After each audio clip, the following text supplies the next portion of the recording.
오늘 우리에게 주신 말씀은 마태복음 5장 5절입니다. 마태복음 5장 5절 다 찾으셨을 거라고 생각이 들고요. 우리 다 함께 마태복음 5장 5절을 한 목소리로, 가정에서도 큰 목소리로 또 함께 읽어주시기 바랍니다. 시작. 온유한 자는 복이 있나니 그들이 땅을 기업으로 받을 것이며. 아멘. 오늘 예수님의 말씀 16번째, 오늘이 예수님의 말씀 마지막 말씀입니다. 16번째 마지막 말씀, 온유한 자의 축복이라는 제목으로 목사님 말씀 증거해 주시겠습니다.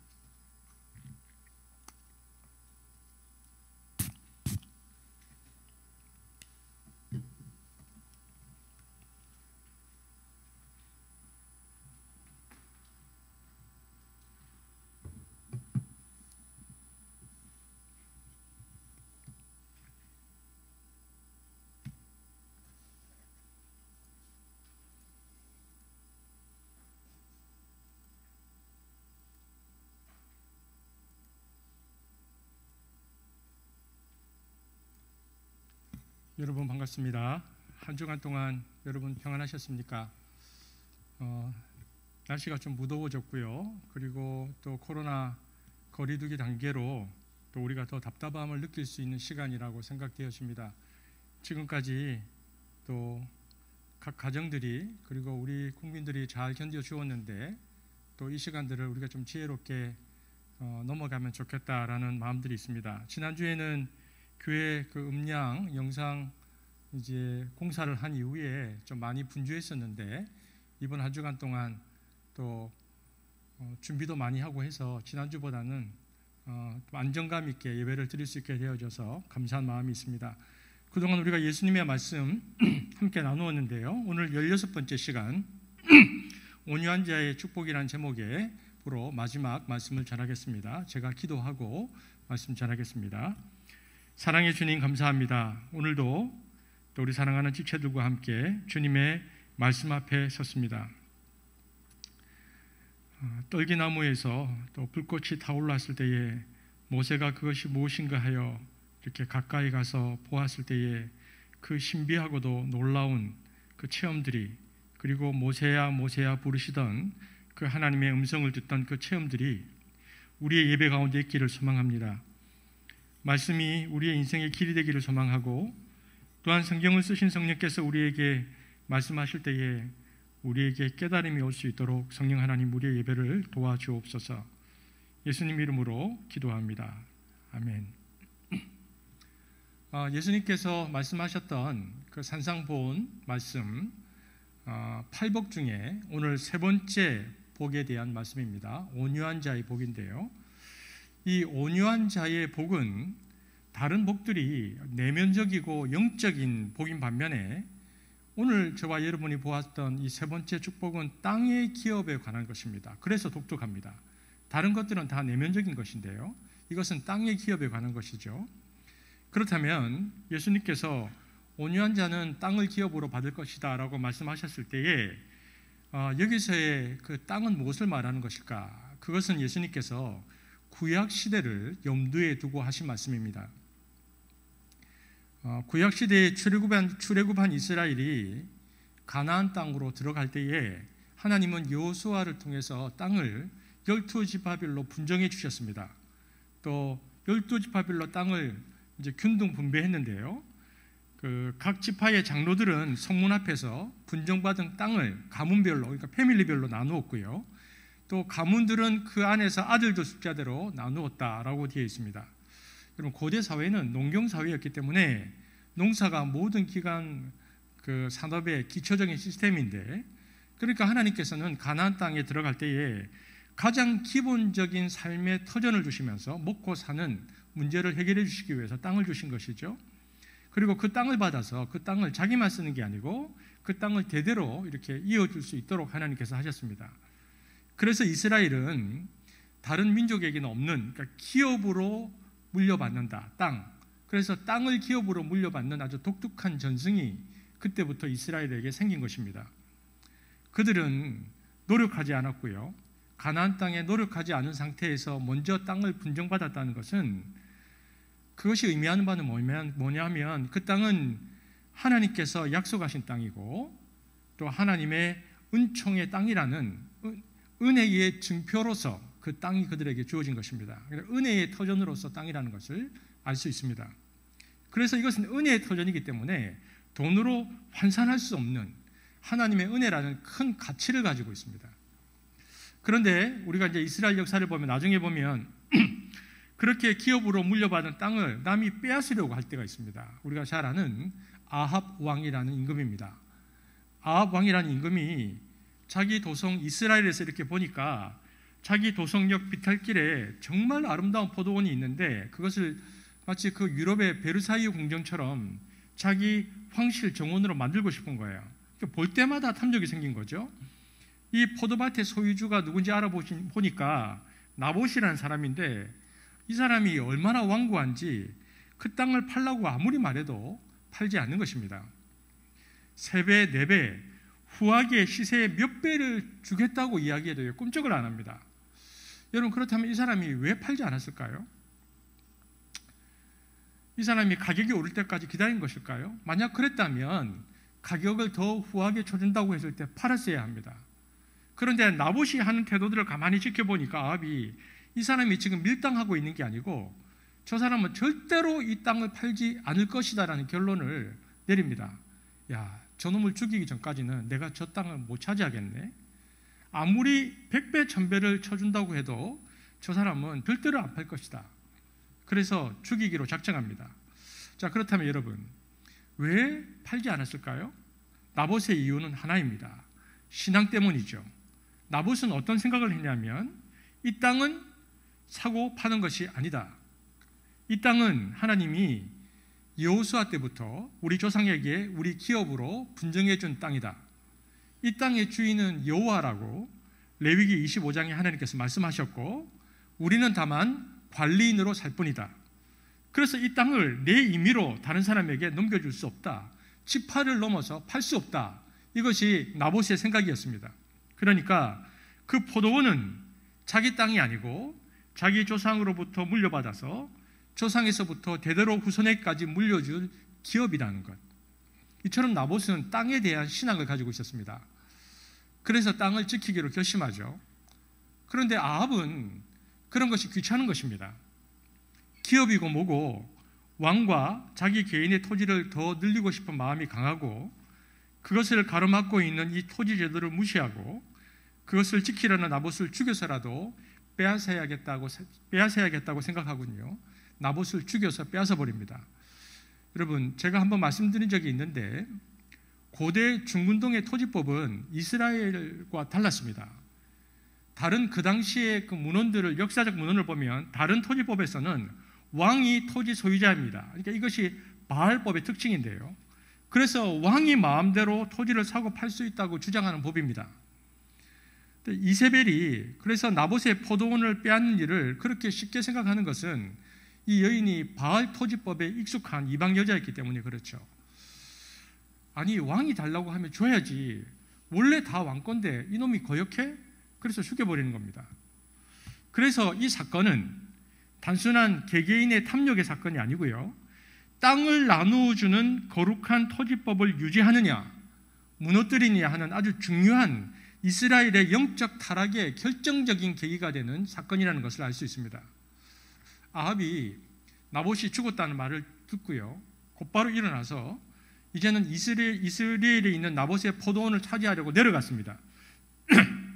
그때 하나님께서 디셉 사람 엘리야를 보내셔서 그 아합에게 말씀하시죠. 열왕기상 21장 16절에서 19절인데 자 우리 집에서 함께 또 영상을 보고 계신 분들도 함께 읽겠습니다. 시작. 읽겠습니다. 아합은 나봇이 죽었다는 말을 듣고 일어나서 이스라엘에 있는 나봇의 포도원을 차지하려고 내려갔다. 주님께서 디셉 사람 엘리야에게 말씀하셨다. 일어나 있는 이스라엘 왕 아합을 만나러 내려가거라. 그가 나봇의 포도원을 차지하려고 그곳으로 내려갔다. 너는 그에게 다음과 같이 전하여라. 나주가 말한다. 내가 살인을 하고 또 재산을 빼앗기까지 하였느냐? 나주가 말한다. 개들이 나봇의 피를 핥는 바로 그곳에서 그 개들이 내 피도 핥을 것이다.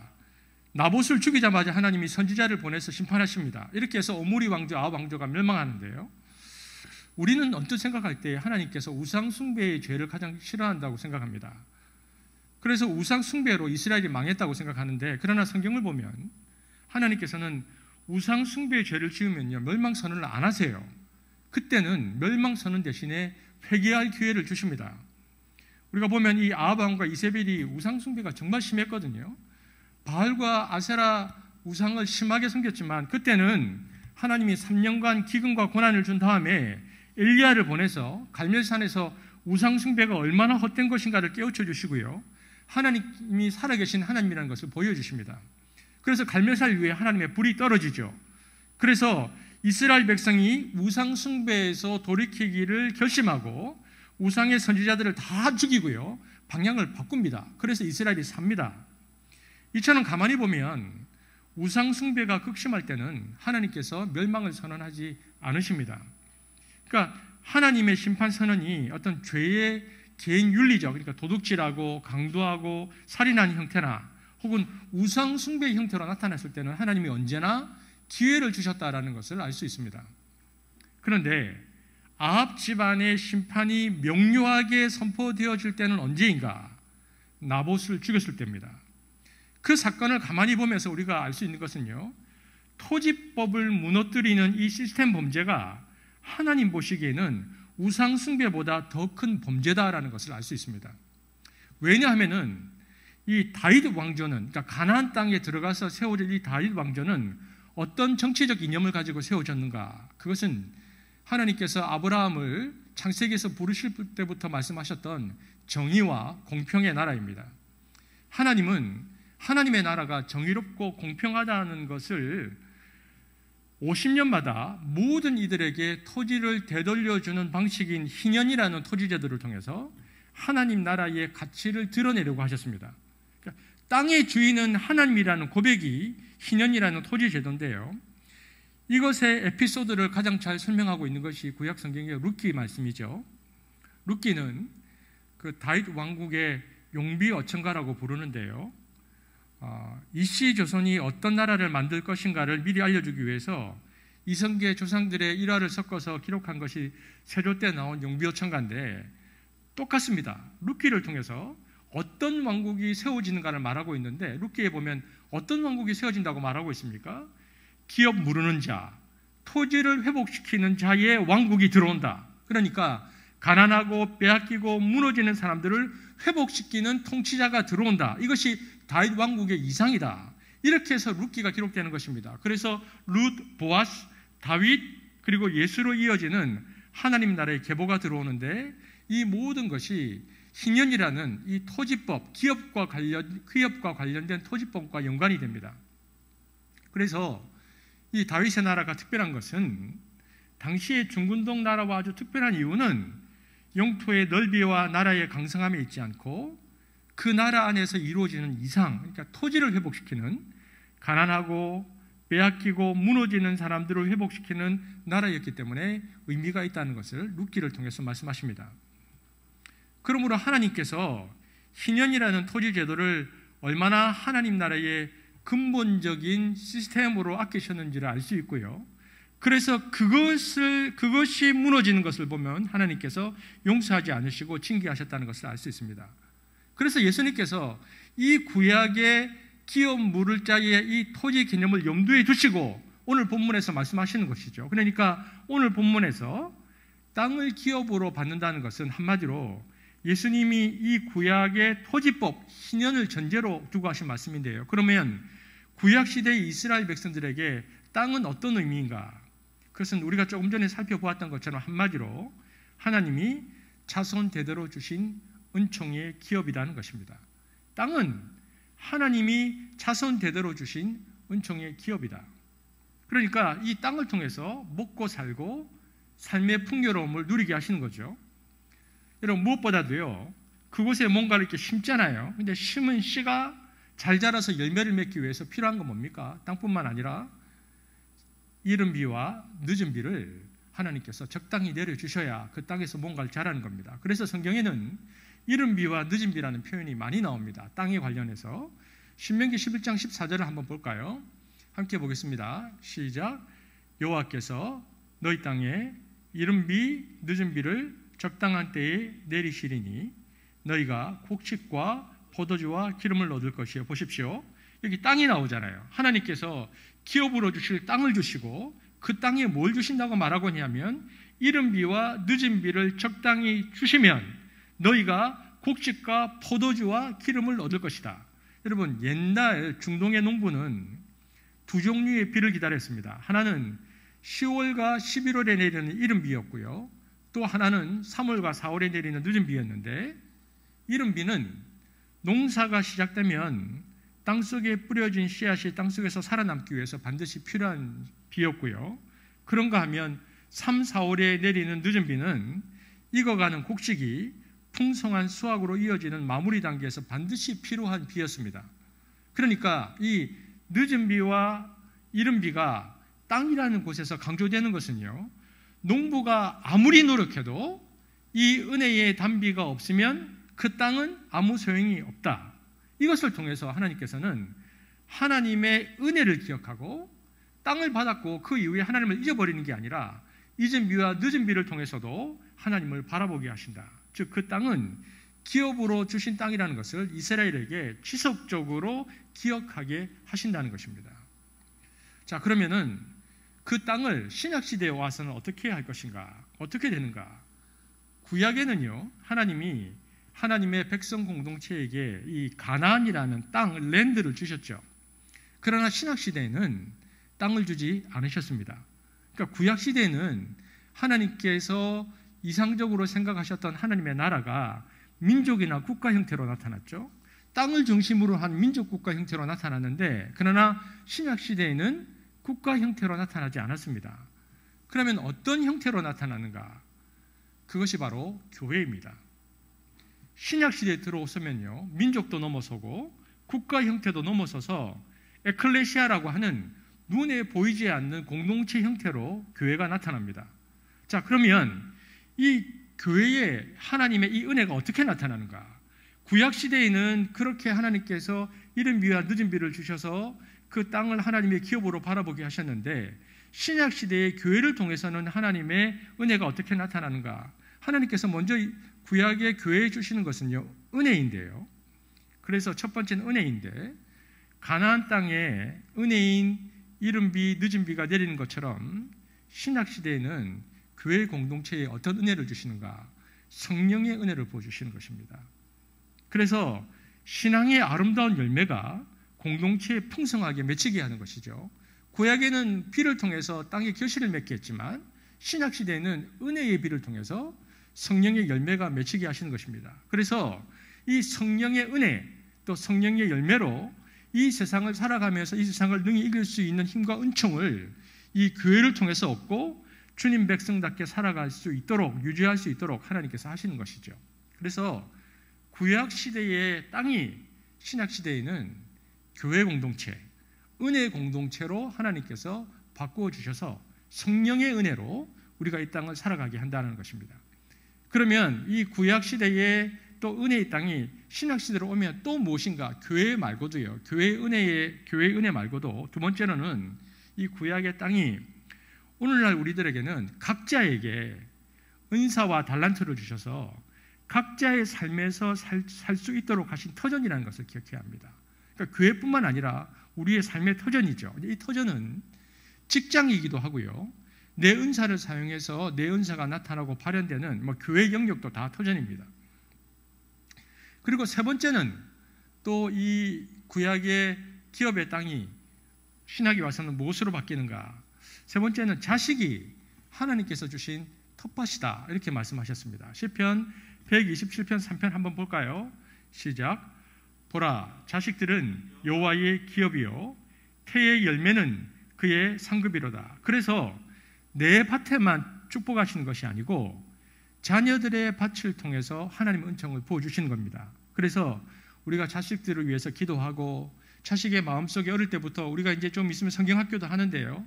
마음속에 믿음을 심어주려고 나름대로 노력도 하고 말씀의 씨를 뿌리고 그리고 그 말씀의 씨를 뿌려 놓으면은 하나님의 은혜로 이 자녀의 심령 속에 열매가 맺히게 되는데 그것이 우리에게 기업이 된다. 이렇게 말씀하시는 것입니다. 그러니까 내가 내 인생에서 내 인생의 밭에서 하나님의 은총을 받는 것보다 사실은 자식에게 하나님의 은총이 임해서 열매 나오는 것을 보는 것이 훨씬 행복하고 기쁜데요. 그래서 여러분 신약 시대에는요.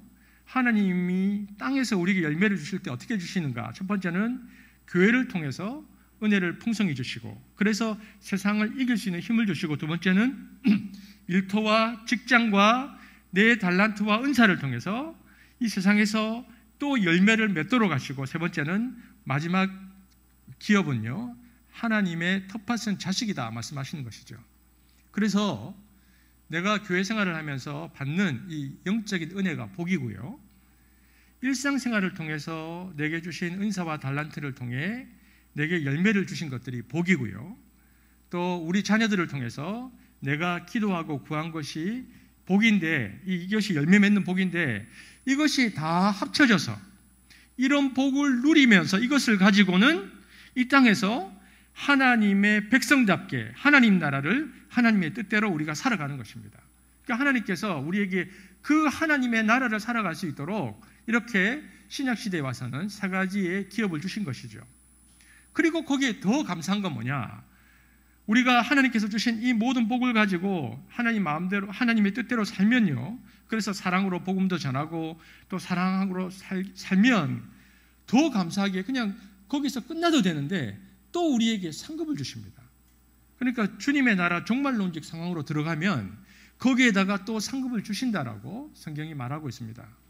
우리가 한번 살펴보았는데 우리는 상급이 없어도 은혜와 사랑을 알기 때문에 말씀을 지키며 사는 것이 마땅한 우리의 태도인데 또 그것을 지켰다고 상급까지 주십니다. 그래서 로이드 존즈 목사님은 산상보훈 설교에서 상급에 관한 주석을 하면서 상급은 은혜 위에 은혜다 그랬습니다. 그러므로 이 세상에서 우리가 살아가면서 땅을 기업으로 받고요. 뭡니까? 교회 그리고 은사 그리고 자식 이 땅을 기업으로 받고 이를 통해서 열매가 풍성한 삶을 살고 또 내세에는 하나님의 상급이 임하는 삶까지 살게 된다. 이것은 굉장한 복입니다. 그러니까 성경이 이것이 온유한 자가 받게 되는 축복이다. 이렇게 말씀하시는 것이죠. 다른 축복이 다 심령과 영적이고 내면적인 축복인데 저와 여러분이 오늘 살펴보고 있는 이 세 번째 복은 우리의 현실의 삶을 축복하시는 하나님의 은혜이죠. 저는 먼저 이 축복을 우리 한숲에 있는 성도들이 다 누리시기를 주의 이름으로 축복합니다. 그러면 이 축복은 누가 누리는가? 오늘 성경에 보니까 누가 누린다고 되어 있습니까? 온유한 자다. 자, 여러분, 그러면 이제 우리가 살펴볼 것은 온유한 자인데요. 온유한 자는 누구입니까? 우리가 얼핏 생각하면 온유다 얘기하면 기질적으로 부드러운 사람을 떠올립니다. 그러면 정말 성경의 온유가 그런 뜻일까? 여러분, 우리 주위에 훈남이 많죠. 우리 주위를 보면. 그리고 참 부드러운 사람들이 많아요. 그런데 성경의 온유는 그것을 의미하지 않습니다. 자, 그러면 제가 온유를 좀 더 이해하기 위해서 온유한 자의 반대말이 무엇일까요? 이 온유를 이해하기 위해서 온유한 자의 반대말은 어떤 사람일까요? 이 사람은 강팍한 자입니다. 온유의 반대말은 강팍입니다. 여러분, 그러면 강팍한 사람은 누구입니까? 성경에서 강팍한 사람은 누구를 가리킵니까? 하나님께 순종하지 않는 사람, 하나님 말씀 앞에서 반응이 없는 사람, 이것이 온유의 반대말입니다. 그러므로 하나님 앞에서 온유의 참된 정의는 무엇인가? 이것은 여러분 기질이 부드러운 사람을 의미하지 않습니다. 성경에서 말하는 온유는 하나님의 말씀에 순종하는 사람을 가리킵니다. 온유의 개념이 다릅니다. 온유는 하나님 말씀에 순종하는 사람. 여러분, 이것을 대표적으로 보여주는 인물이 누구냐? 모세입니다. 모세는 성질이 보통이 아닙니다. 성깔이 보통이 아닙니다. 모세가 나이 40까지 이집트에서 왕자로 자랐잖아요. 여러분, 왕자로 자랐다는 것은 무엇을 의미할까요? 고대 제국에서 황실의 왕자, 후계자로 자란다는 것. 이것을 이제 중국에서는 이걸 어떤 교육이라고 말하냐면 무치의 교육이다 얘기합니다. 무치의 교육이 뭘까요? 무치, 수치를 모르는 교육이다. 이렇게 가르칩니다. 그러니까 자기 욕심대로, 자기 욕망대로 다 하고 옆에서 내시들이 막 그것이 옳다고 얘기하고요. 주위에 있는 사람들이 내내 하고 다 들어줍니다.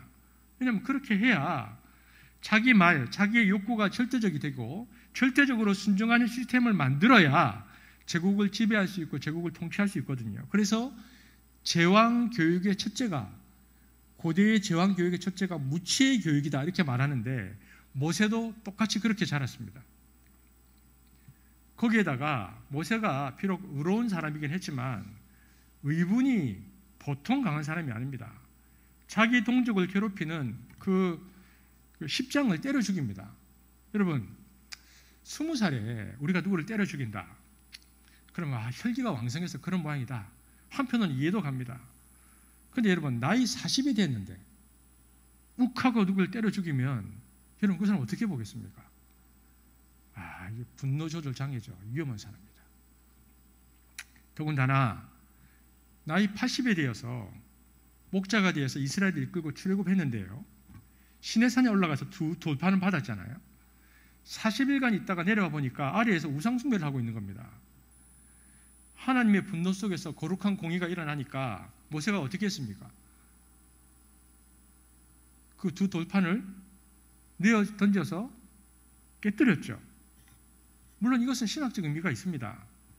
언약이 깨어졌다, 파괴되었다는 상징적인 사건이지만 아무리 그래도 모세 인격에서 보면요, 지나친 사람입니다. 여러분, 제가 화가 진짜 많이 나서 제가 진짜 화가 너무 많이 난다고 쳤을 때 제가 여기에서 강대상 발로 차고 성경책 집어 던지고 막 저기 십자가 막 뜯어내가지고 막 집어 던지면 여러분 은혜가 되겠습니까? 그런데 모세는 80에 하나님께 받은 말씀의 돌판을 내팽개쳐서 깨뜨렸습니다. 여러분 보통 사람이 아닙니다. 120세가 되면 더 문제입니다.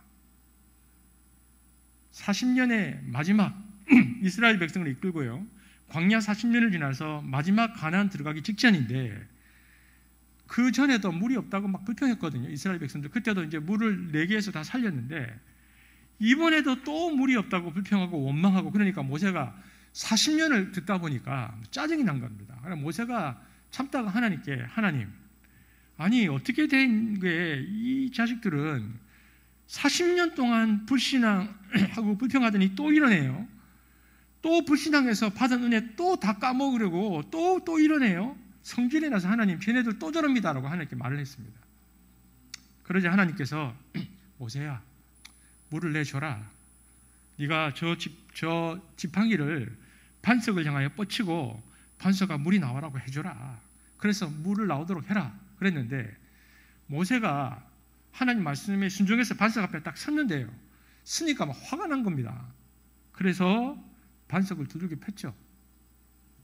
물이 터져 나오기는 했는데 하나님께서 모세에게 뭐라고 말씀하셨는가? 네가 내 영광을 가렸다. 한번 볼까요? 이 말씀을 우리가 한번 같이 보겠습니다. 민수기 20장 7절부터인데요. 함께 보겠습니다. 시작. 그때 주님께서 모세에게 말씀하셨다. 너는 지팡이를 잡아라. 너와 너의 형 아론은 회중을 불러 모아라. 그들이 보는 앞에서 저 바위에게 명령하여라.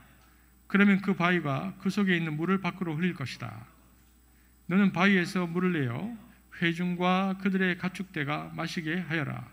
모세는 주님께서 그에게 명하신 대로 주님 앞에서 지팡이를 잡았다. 모세와 아론은 총회를 바위 앞에 불러 모았다. 모세가 그들에게 말하였다. 반역자들은 들으시오. 우리가 이 바위에서 당신들이 마실 물을 나오게 하리오.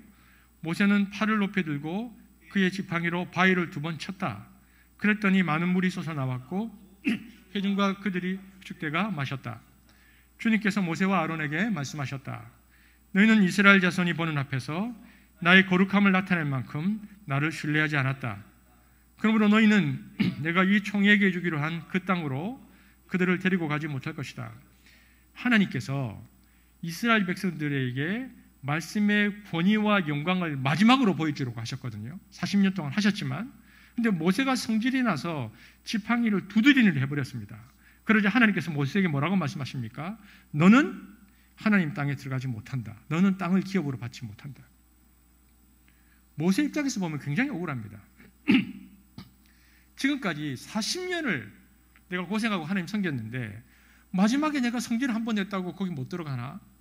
그것도 나 혼자 성질 낸 게 아니고 쟤네들이 하도 불평을 해대니까 나도 짜증이 나가지고 한 건데 하나님이 한 번은 이해해 주셔야지 이것 때문에 내가 못 들어가게 하면 되냐고 모세 입장에서는 그렇게 생각할 수 있습니다. 그런데 하나님은 이 사건을 통해서 법례적 교훈을 주시는 겁니다. 뭐냐? 어떤 교훈인가? 약속의 땅, 그러니까 기업으로 받을 약속의 땅 가나안은 누구만 들어가는가? 그것은 자기 성격이나 자기 감정이나 자기 의지로 가는 것이 아니라 하나님의 말씀 앞에서 자기를 부인하고 말씀에 순종할 때만이 들어가는 땅이라는 교훈을 이 모세의 마지막 사건을 통해서 이스라엘 대대에 각인시키고 전승시키는 것입니다. 그러니까 사람들이 그렇게 생각하지 않았겠어요? 왜 모세는 못 들어왔을까? 왜 여호수아만 들어왔을까? 그때 모세가 바위를 친 것을 보면서 이 땅은 하나님의 말씀에 순종한 사람만, 우리 조상들도 순종하지 못해서 들어오지 못했고 모세도 순종하지 못해서 들어오지 못했는데 이 땅은 순종한 사람만 들어가는 땅이구나라는 것을 그들이 기억하는 것이죠. 샘플이 된 것입니다. 모세 개인적으로 볼 때는 억울한 측면이 있습니다. 그러나 그 사건을 통해서 하나님은 한 가지 분명한 메시지를 주시는 것이죠.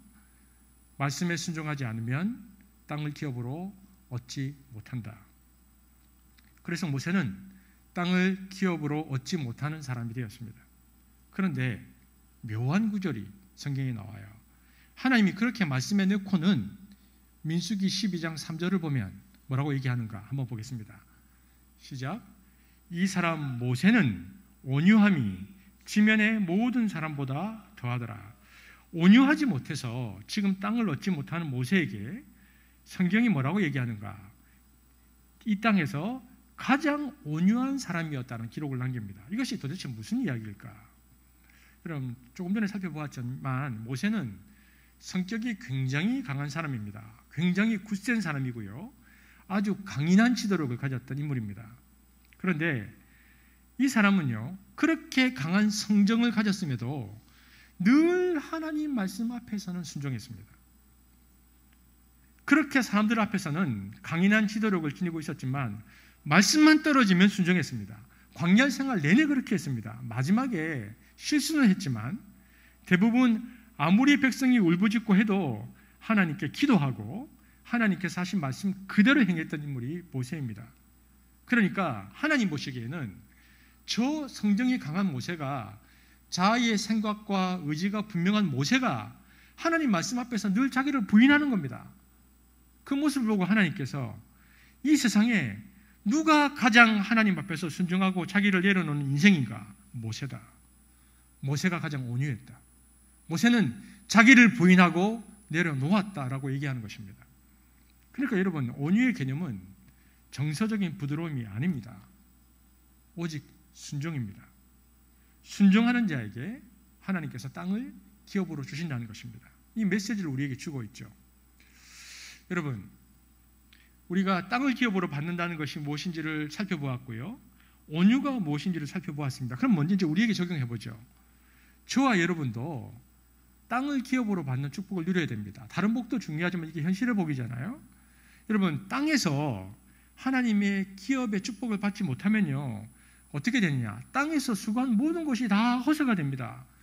여러분, 성실하게 일했고 열심히 했는데도 다 성공합니까? 여러분, 망한 사람 부직이 있습니다.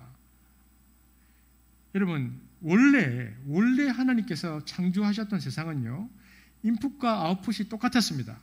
그런데 세상이 타락하고 그리고 세상이 무너졌잖아요. 그러니까 이제 그 뒤부터는 이 인생의 바다가 어떻게 바뀌느냐? 이 인생의 바다에는 원래 창조하셨던 원리가 아담의 타락 이후에 다 붕괴해서 인풋이 들어갔지만 아웃풋이 그대로 안 나옵니다.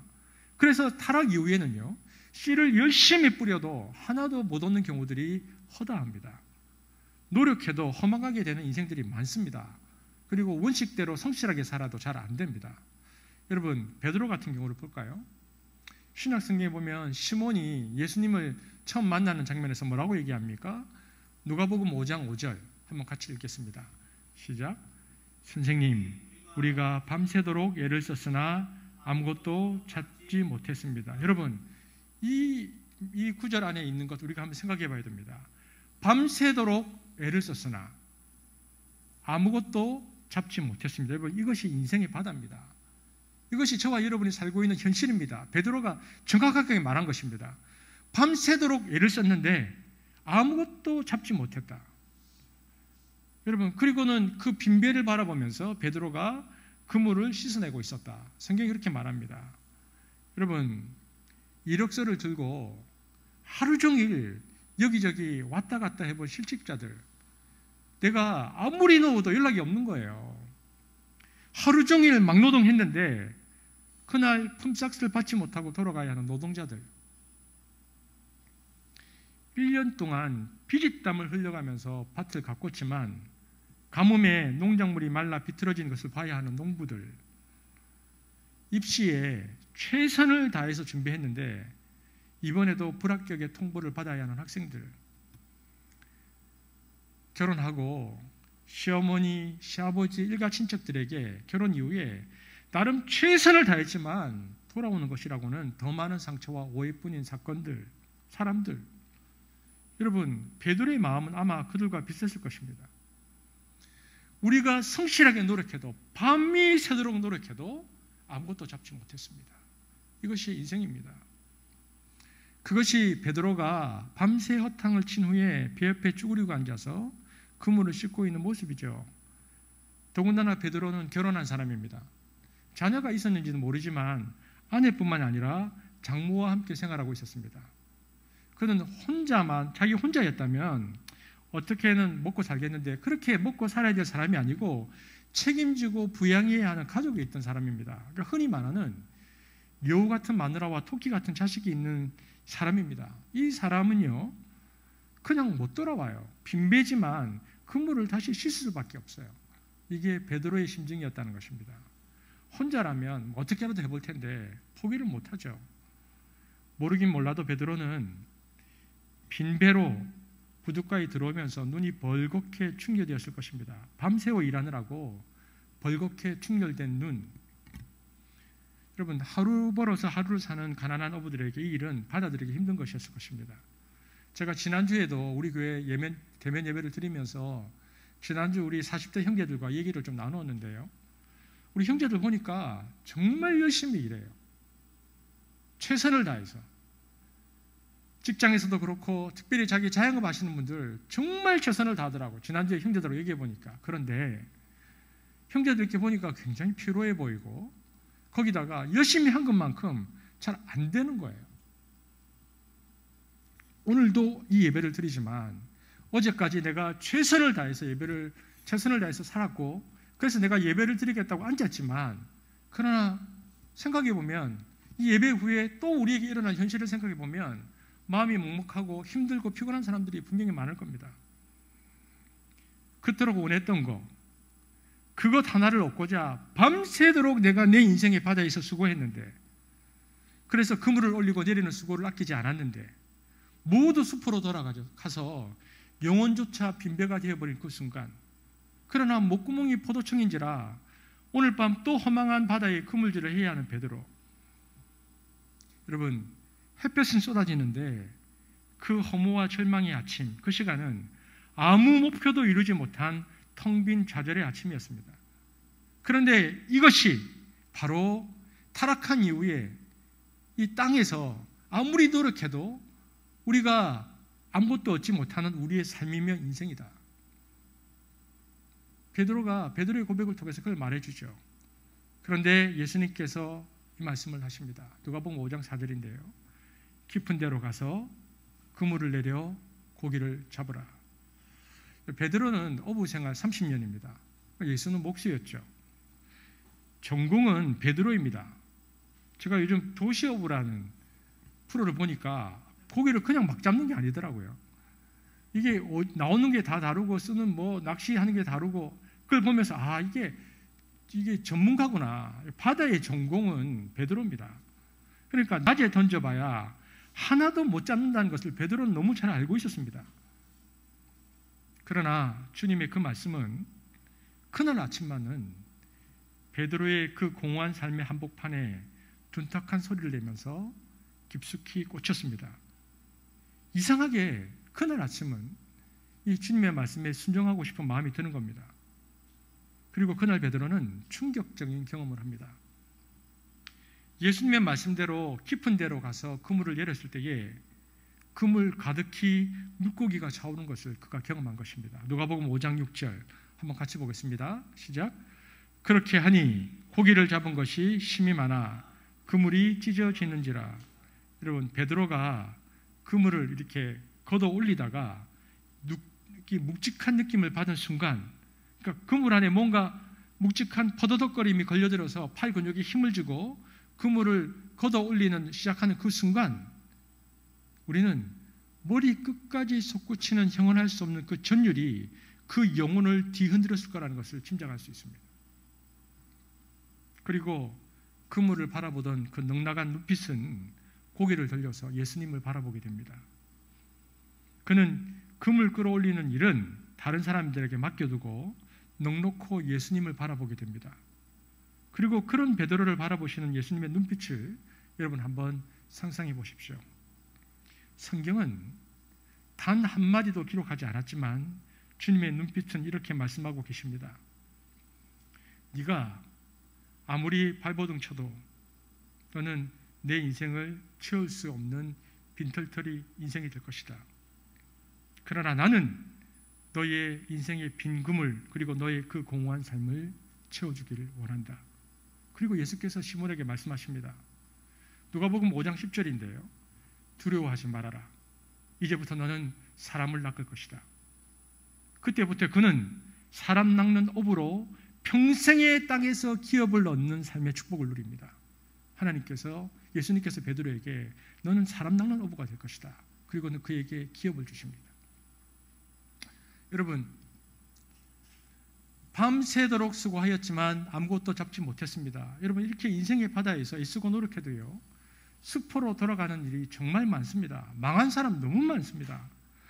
여러분, 성실이나 내 노력만으로는 안 됩니다. 주님이 이 무질서의 세계에서 나를 보호해 주시는 은총을 베푸셔야 합니다. 그분이 내 인생의 배에 타셔야 하고요, 내 인생의 밭에 울타리가 되어 주셔야, 그래야 씨 뿌린 것을 우리가 거둘 수 있습니다. 그래야 노력의 결실을 얻을 수 있습니다. 그래서 애쓴 것만큼 은혜가 있어야 거두는 것입니다.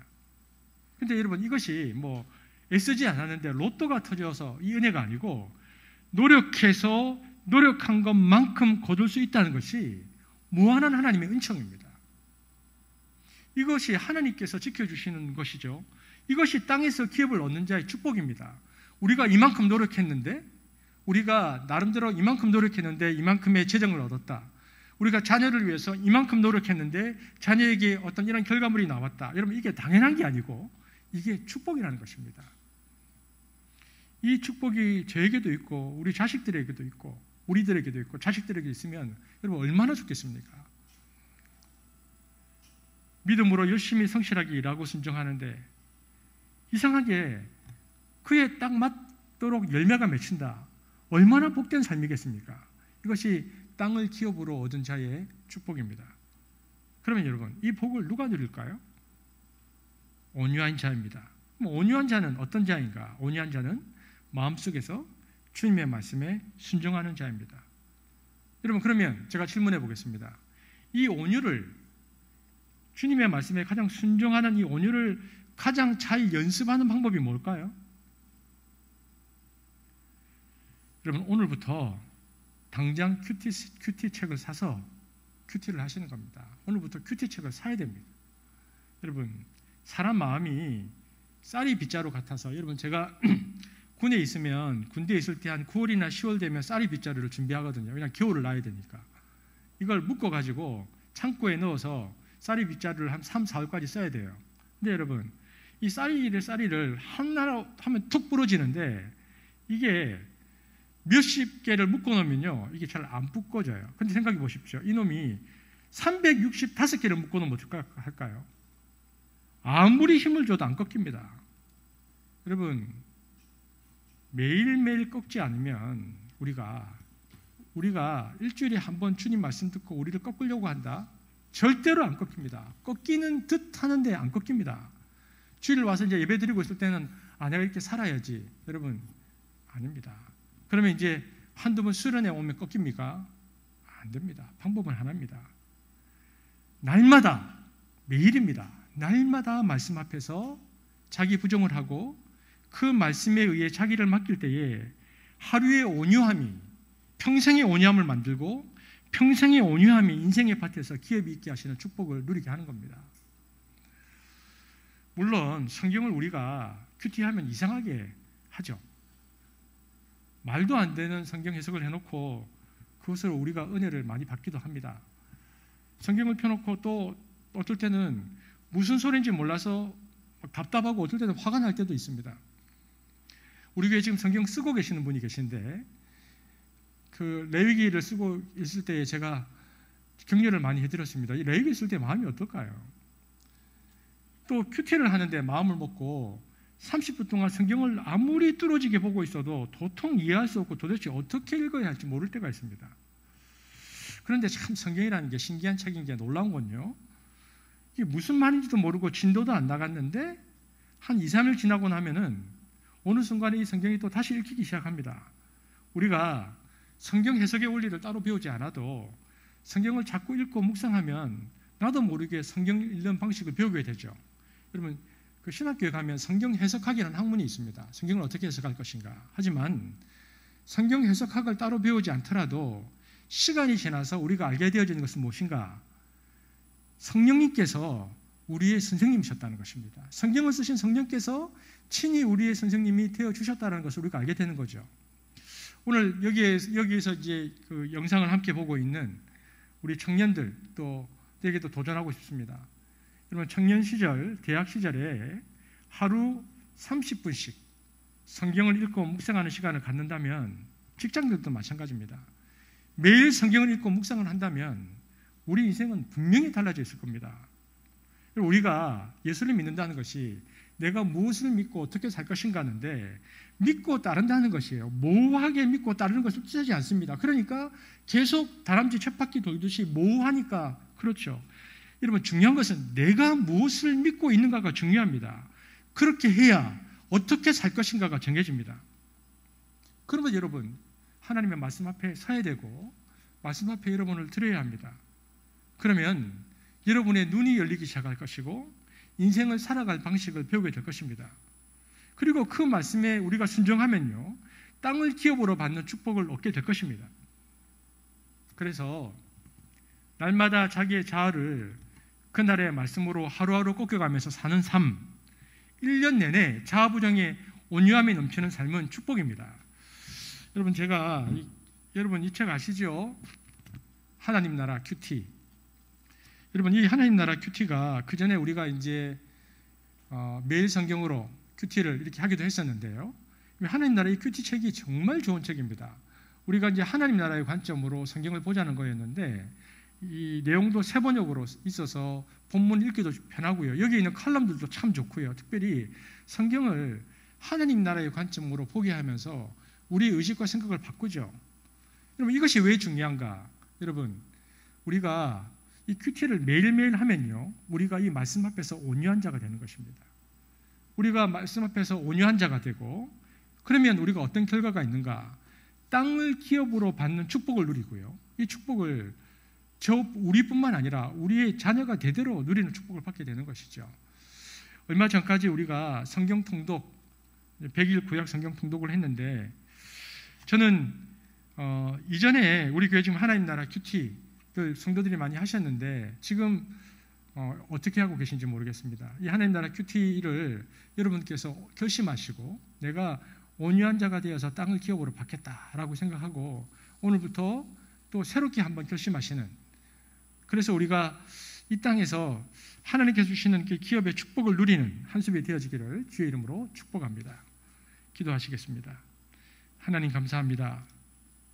온유한 자는 땅을 기업으로 받게 될 것이다 말씀하셨는데, 우리가 말씀에 순종하여서 우리가 이 땅 가운데 노력한 만큼 또 결실을 얻게 되어지는 은혜와 축복을 누리기를 원합니다. 특별히 한숲 성도들이 하나님의 말씀 앞에 서서 이제는 이 말씀에 순종하기 위해서 새롭게 또 큐티를 결심하고 말씀 앞에 서는 계기가 되기를 원합니다.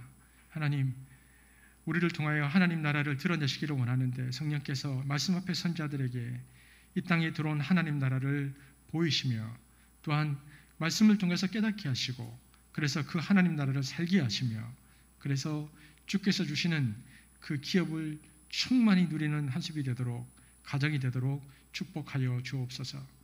감사를 드리며 예수님 이름으로 기도합니다. 아멘.